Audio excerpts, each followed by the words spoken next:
All right, welcome back, guys. Today we're going to be doing a video on budget optic durability. And my goal wasn't to just say, oh, look at these inexpensive optics. Now I'm going to trash them and see this is why they're junk. This is why you should only buy, a $500 optic. That wasn't the point of this.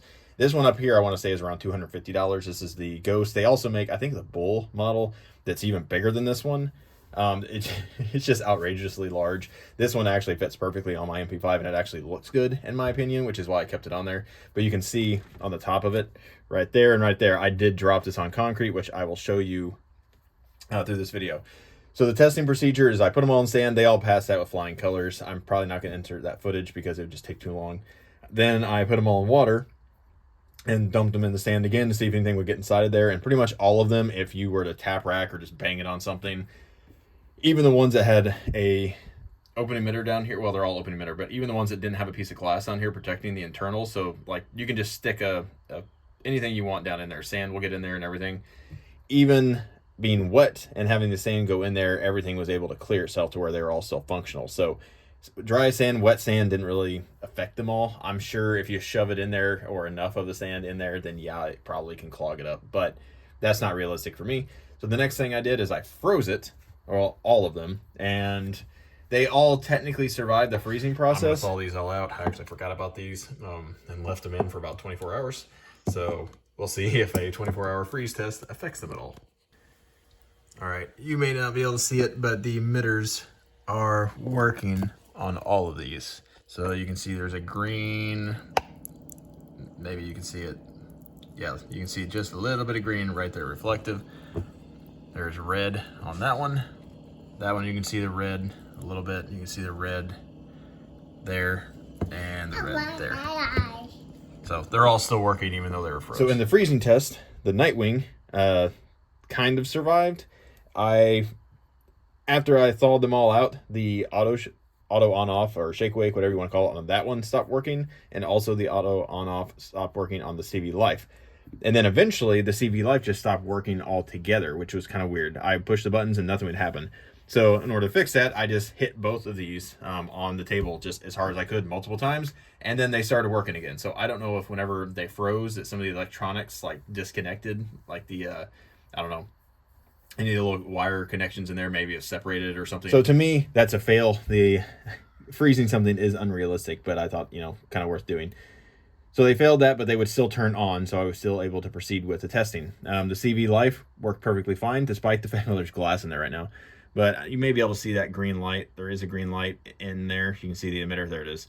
This one's still working even after it's completely destroyed. It survived freezing, water, and everything else just fine, so the electronics in there were okay. The GoWutar survived just fine as well, and the Ghost survived just fine. Now, after that, I decided to just drop them all face down. So I dropped them, like this, directly on concrete, so they would hit face down. And you can see there's scuffs and everything right there.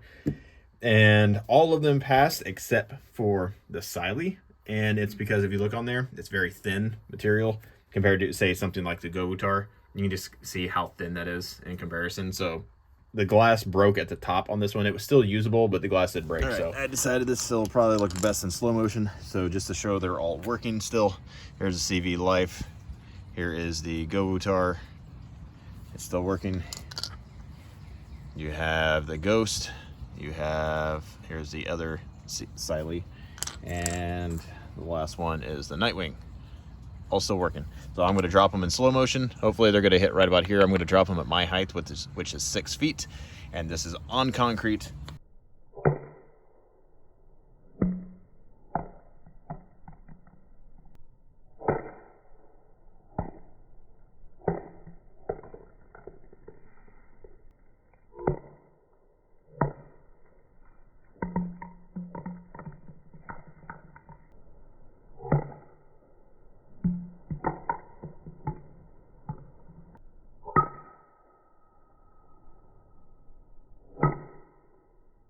All right, and so you can see the Ghost, it got hit right on the top, and as I expected, no crack because this took the force, which directed down to the body. The lens didn't get touched at all, so that one's fine.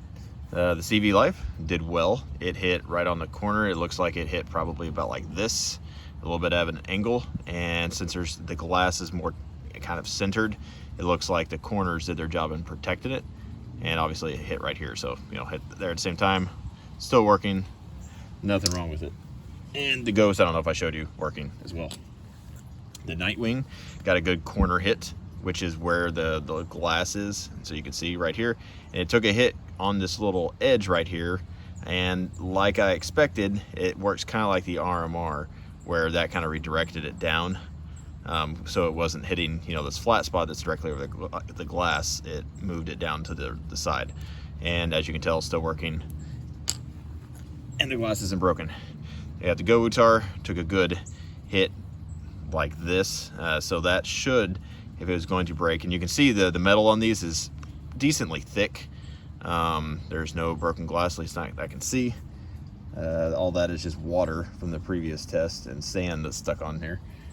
And the last one, which I actually expected, if any of them were going to break, was going to be this one. So you can see the glass on the inside there is cracked, and it got a good center hit. And you can just see how thin the metal is on this. It's very thin. And just being dropped, again, I did not attach them to weapons, but just being dropped by themselves, that was the only one that failed. So even the cheaper ones over there did do just fine. Then I decided, well, let's try to break them. So I dropped a piece of a concrete block directly on them. And you'll see the test here. This was probably 4 or 5 months ago when I actually did this. So I don't remember exactly what happened, so I'll let you watch the video here. But I broke all of them except for, again, I didn't want to break the GoWutar because I liked it, and I didn't want to break the Ghost because I liked it. But I suspect this one would actually survive just fine because it does have these protective rings.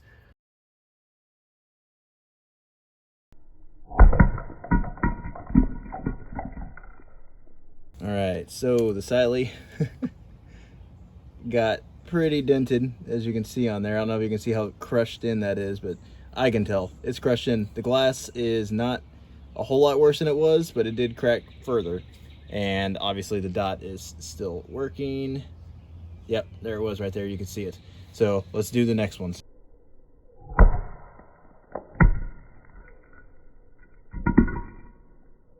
All right, and as we saw in here, this one absolutely shattered. So here's all the different lenses of glass. I'm gonna have to sweep all this stuff up. It did not survive.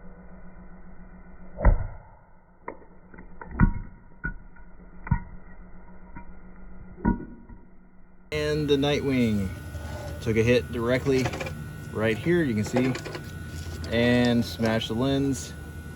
It is still usable, the dot. Hopefully, I don't know, you'll see it somewhere in there. There it is. Still usable. Again, it still had all the issues from before, but the glass did not completely shatter like it did on the other one. So let's raise it up a little bit higher, about 2 feet now, and see if they break then.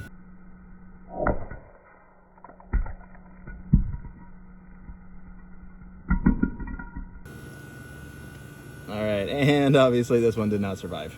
You can see it just completely dented this in. Now I got a bunch of glass to clean up. So I meant to do that in slow motion, and I forgot, but it actually didn't do anything really extra. There's a little bit more crack down at the bottom. It hit right there on the edge again.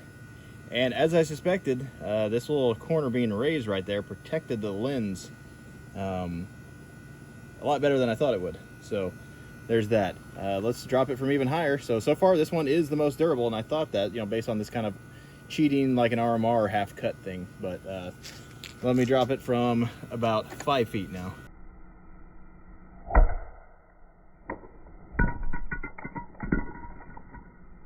All right, that drop did not completely shatter it, but it made it unusable. It completely lost zero, and in order to see the dot, you have to angle it way up there. You can see that. You should be able to see it right there. So it lost zero horribly. But again, the glass didn't shatter all that much. So this will raise ridge here. And again, this Nightwing, if you can fix all those issues that you have that I mentioned in my video, this design is actually very durable.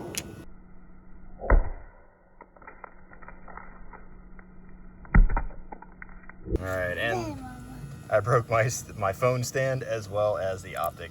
So 6 feet was this thing's kryptonite, obviously. So completely unusable at this point.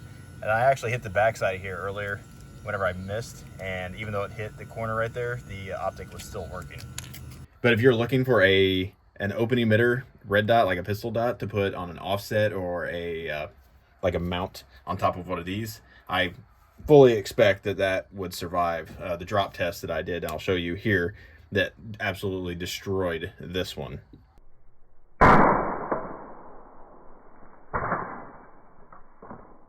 So what was the point of this video? There wasn't really one. I just wanted to see kind of how durable these style of optics were. Again, if you buy like an RMR or one of these more expensive ones like this, I think it's Cylee Ghost, it's going to be a little bit more durable, especially, you know, if you mount it on something like this, where the optic is, you know, kind of like a sacrificial piece to protect the LPVO from the back end going, you know, like that one did. So if you're looking for something that's more durable, something like this or an RMR is probably your best choice. I fully expect every single one of these to fail if mounted on an LPVO. That said, a better option, unless you're just really trying to save weight and, you know, bulk, is just get an enclosed emitter optic. Even the cheap Bushnell TRS-25 that I dropped while on a rifle directly on the optic survived just fine. So that would be my suggestion. And again, the point of this video is not to just, you know, crap on any of these optics or to say, oh, these are the ones you should buy. I just wanted to see how durable the bodies of these style of optics were. Anyways, if you appreciate this kind of video, give us a like, subscribe to the channel. I would appreciate that. Again, I try to be as unbiased as possible in these videos, so I usually end up losing money on pretty much everything that I do. So if you can click on the Amazon affiliate links down below, I'll put links to some of these. Again, that gives me a few nickels and dimes here and there, and that helps, you know, pay for some of this stuff. Anyways, I appreciate y'all watching, and have a good one.